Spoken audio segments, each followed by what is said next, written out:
And as we mentioned this morning, it was quiet in Israel and the Gaza Strip. Hamas agreed to a 5-hour ceasefire with Israel, only so Palestinians could stock up for the days ahead. But the ceasefire didn't last 5 hours. After just 2 hours, the Israeli army said 3 mortars were fired into Israel from Gaza. The two sides agreed to the ceasefire following a request by the United Nations. And it was a joyous homecoming for a Palestinian-American teen whose relatives claim he was beaten by Israeli authorities. Last night, the 15-year-old returned home to Florida and was thrilled to be back in the U.S.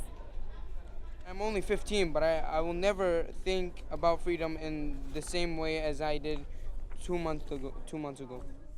And that teen suffered head trauma and had to get stitches on his face. As you can see, he was beaten 2 weeks ago as he was arrested during a protest. Israeli authorities claim the boy participated in violent protest over the death of his cousin.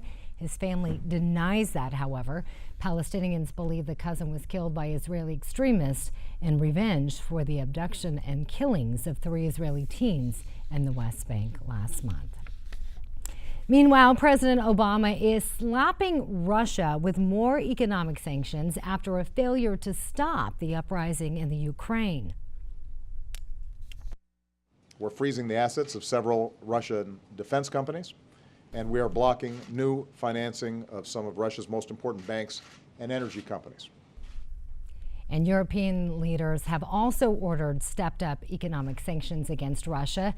The increased economic pressure is designed to end the insurgency in eastern Ukraine that is widely believed to be backed by Russia.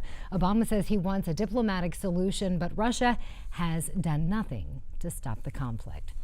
As for the White House, former New York Times executive editor Jill Abramson says Obama's administration is the most secretive from other administrations she's covered.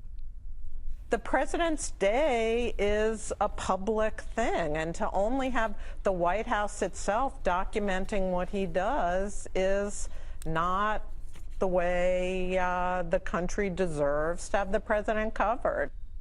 On Fox News, Abramson said she's not alone. Other reporters have complained about hush-hush the administration.